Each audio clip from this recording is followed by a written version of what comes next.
3. Welcome to another persuasive writing video.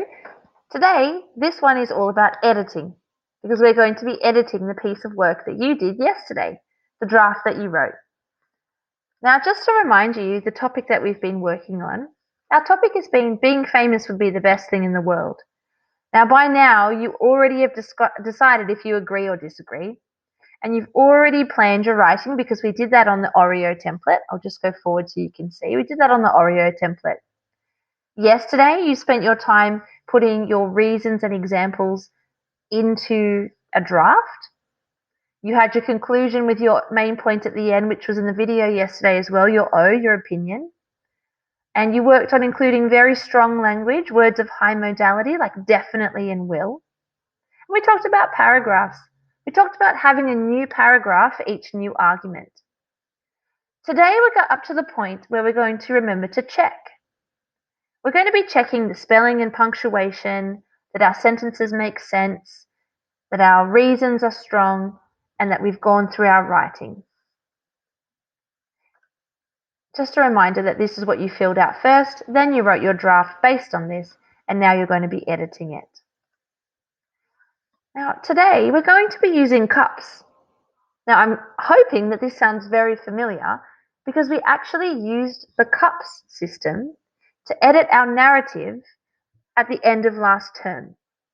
So if you would like some more information about cups, I'm going to post the link to last term's editing video, and you can go and watch me go into some more detail about capitalization, we said understanding, punctuation, and spelling. Today, I'm just going to go through this quite quickly. And I'm going to ask you to pause the video and check your work for these things, and then press play again to move on to the next stage. We're going to start with capital letters. The first thing you're going to check your work for is capitals. Capitals for people's names, capitals for places, months, titles, and this one is a big one here, I. A lot of people just do the little I when it's on its own as a pronoun, but we need I, especially capitalized, especially when we're going to be using it a lot, because we'll be saying things like, I strongly believe, and I think, so that I, you need to make sure that it's a capital I.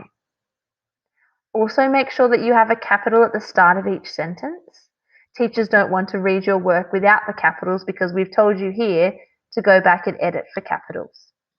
Pause the video now, get a different colored pencil, go back through your work to check for capitals and fix up any that you need to. Awesome. The next one we're going to look at, this says usage. We also said understanding. You need to read your work out loud to make sure that it can be understood. And the reason we say to read it out loud is because sometimes when you read it in your mind, your brain's actually very clever and it changes it or fixes up little things that you might not notice when you're just reading it in your mind.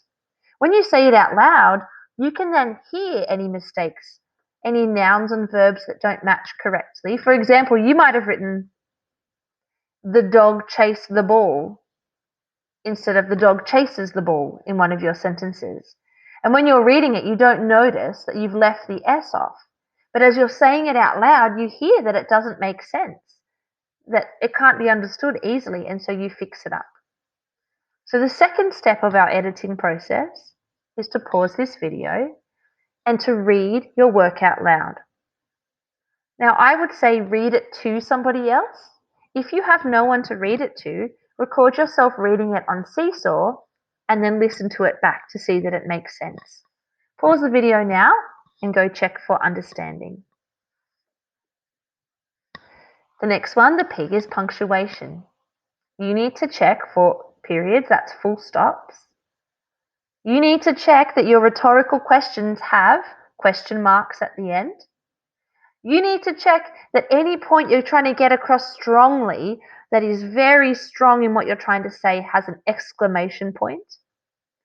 And if there's any speech, any quotation marks, but probably less so in this persuasive text. The same as with the capital letters, go through with a different colored pencil and add in those full stops, the question marks, the exclamation marks, the commas, to make sure that when you are showing your work to somebody else, it has the things that it needs. Pause the video now and go and do that. And welcome back to the last section of CUPS, spelling. You're going to check all your words and use a dictionary if you need to. Dictionary.com on the internet is a great place to do that because you can actually check the spelling of words on there.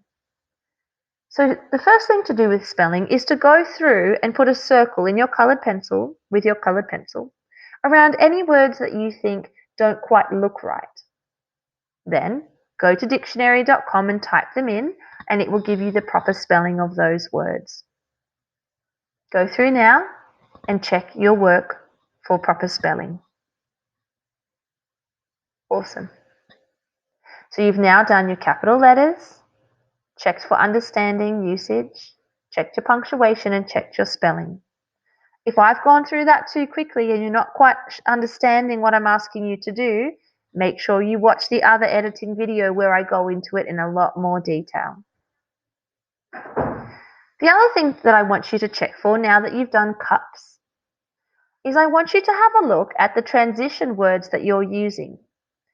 You can pause the video here and have a look at this because we have a little section that gives us lots of different reasons, lots of different words you can use for your reasons and examples.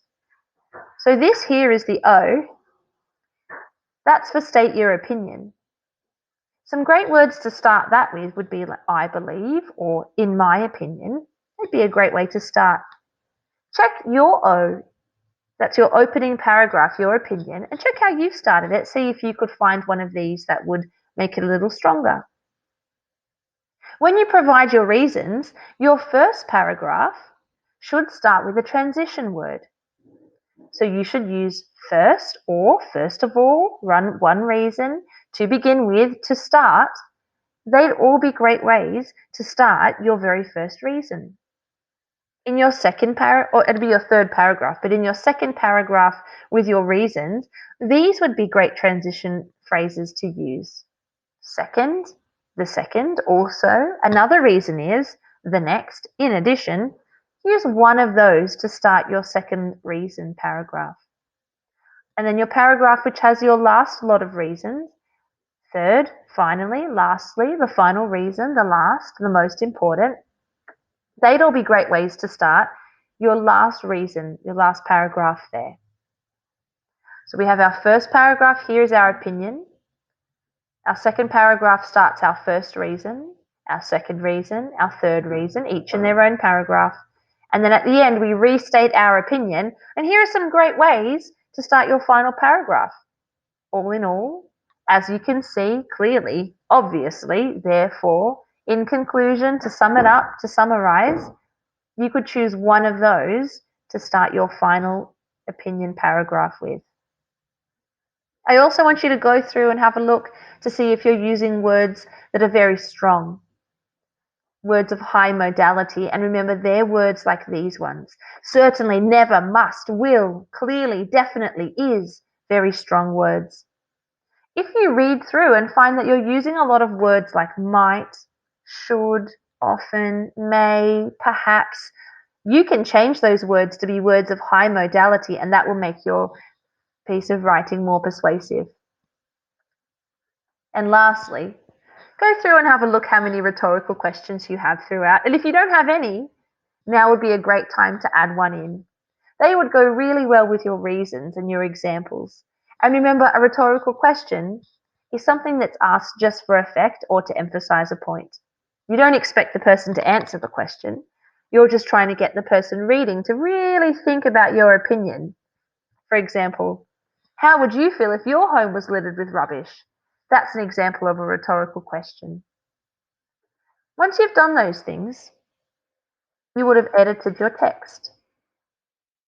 So then you would definitely have these things that we spoke about at the beginning. Checked for all of those in CUPS.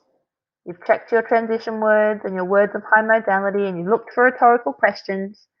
That's when you will upload a photo of your edited work to Seesaw. Now tomorrow, you're going to be publishing your work. So make sure you spend about 20 minutes editing today, ready to publish on Thursday. We look forward to seeing how you go. Have a fun time.